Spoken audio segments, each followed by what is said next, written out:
बिस्मिल्लाहिर्रहमानिर्रहीम। अस्सलाम वालेकुम। कैसे हाल है आपके? इस वक्त हम जिस चीज़ के बारे में हाजिर हुए हैं, ज़रूरी ख़बरों के बारे में।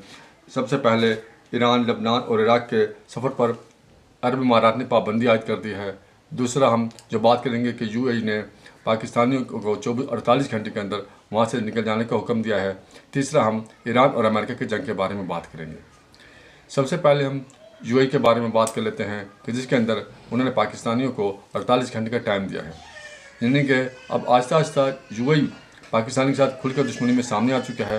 पहले $3 अरब का तकाजा ऐसे वक्त में जब पाकिस्तान माशी तौर पर बेहतरी की तरफ जा रहा था, तो ऐसे वक्त में कर्ज मांग लेना।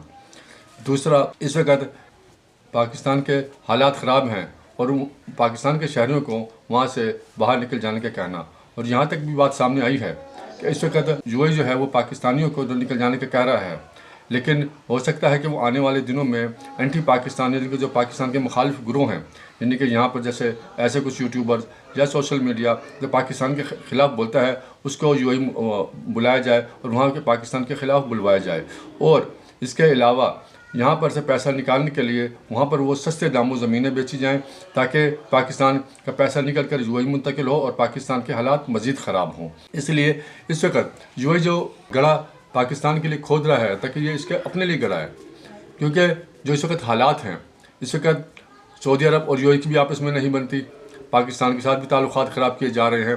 इसी तरह अगर मुसलमान ममालिक के साथ ताल्लुकात ख़राब कर लिए तो इसमें किसी का कोई नुकसान नहीं होगा, सबसे ज़्यादा अपना नुकसान UAE का ही होगा, क्योंकि पाकिस्तानी को निकालने के बाद उसके बाद दो ऑप्शन होंगे। हो सकता है कि वो इसराइल से और इंडिया से लोगों का बुलाकर अपने मुल्क में बिठाया जाए, और इंडिया इस वक्त इसराइल के अलावा कुछ नहीं बोलता, और अगर उनको बुलाया जाता है तो अगर कल वहाँ UAE पर कब्ज़ा किया जाता है या UAE पर हमला किया जाता है, तो कई मुसलमान मुल्क भी इस UAE का साथ नहीं देगा।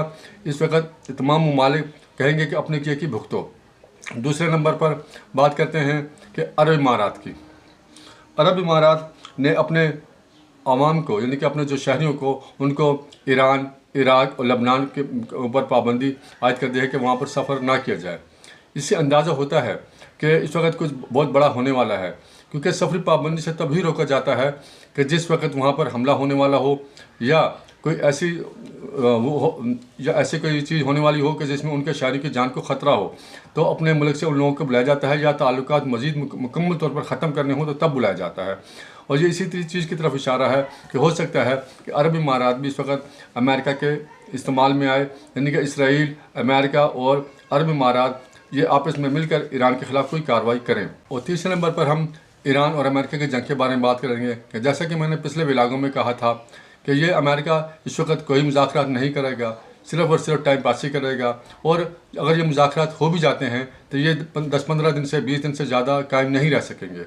और हालात और वक्त से यही अंदाज़ा हो रहा है, जैसा कि इस वक्त इसराइल ने अंदरूनी खाना बहुत बड़ी मिकदार में असले का ज़ख़ीरा कर लिया है, और दूसरी तरफ अमेरिका ने भी बहुत बड़ा मिकदार में असला इन ममालिक की तरफ भेज दिया है। और मुकम्मल इस वक्त मीटिंगें बुलाई जा रही हैं और किसी वक्त भी जंग शुरू हो सकती है। कि जैसे मैंने पहले भी कहा था कि अमेरिका की सिर्फ एक चाल है कि वो सेटेलाइट के ज़रिए इनके जितने फ़ौजी अफसरान हैं या इनके जो सियासी लोग हैं बड़े ओहदों पर, इनको शहीद किया जाए और इनकी लोकेशन मालूम की जा सके, और लोकेशन मालूम करने के बाद इनके ऊपर हमले किए जा सकें।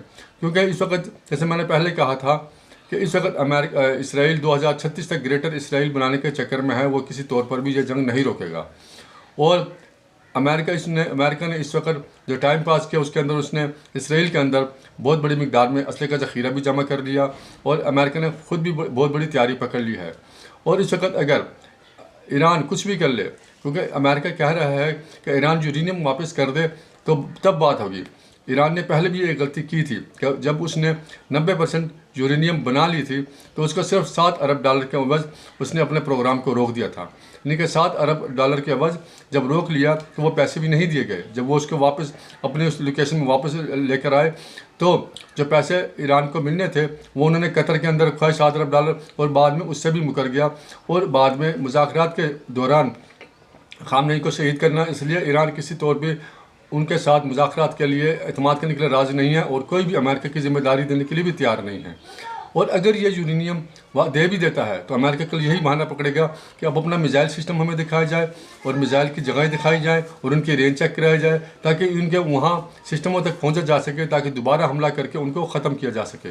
और पूरी कोशिश करेगा कि किस तरीके से इनके मिसाइल सिस्टम को तबाह कर दिया जाए ताकि इसराइल सेफ रह सके। यानी कि अमेरिका की सबसे पूरी बड़ी कोशिश है वो इसराइल को सेव करना है, और इसराइल इस वक्त ट्रम्प का मुकम्मल तौर पर यूज़ कर रहा है कि ताकि किसी भी तरीके से ईरान को इस काबिल ना छोड़ा जाए ताकि वो मेरे पर हमला कर सके।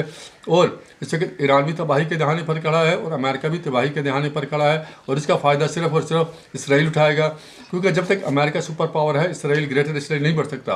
और 2036 तक इसराइल का ग्रेटर इसराइल बनाने का इरादा है, और वो इसमें पूरी तरह मगन है कि लबनान से कुछ इलाके लिए जाएँ। तो इतनी बड़ी मिकदार में असले का जमा करना ये किसी ख़तरे से खाली नहीं है। अगर आपको वीडियो पसंद आई हो तो चैनल को सब्सक्राइब करें, लाइक करें और अपनी राय का इजहार करें। अस्सलाम वालेकुम। पाकिस्तान जिंदाबाद।